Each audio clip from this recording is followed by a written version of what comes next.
নবী করিম সাল্লাল্লাহু আলাইহি ওয়াসাল্লাম বলেছেন, কিয়ামতের দিন যার হিসাব পুঙ্খানুপুঙ্খানুরূপে যাচাই করা হবে সে অবশ্যই ধ্বংস হয়ে যাবে।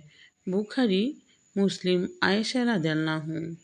নবী করিম সাল্লাল্লাহু আলাইহি ওয়াসাল্লাম বলেছেন, কিয়ামতের দিন মানবমণ্ডলীকে একটি ময়দানে একত্রিত করা হবে।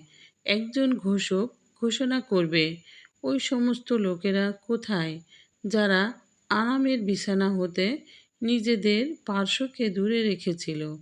তখন অল্প কিছু সংখ্যক লোক উঠে এসে দাঁড়াবে এবং বিনা হিসাবে জান্নাতে প্রবেশ করবে। অবশিষ্ট সকলের হিসাব নেওয়ার নির্দেশ দেওয়া হবে। বাইহাক্কি, আসমা বিনতে ইয়াজিদ রাদিয়াল্লাহু। আসুন সকলে পরিপূর্ণ ইসলাম দিয়ে জীবন গড়ি। ভিডিওটি দেখার জন্য সকলকে ধন্যবাদ। আসসালামু আলাইকুম।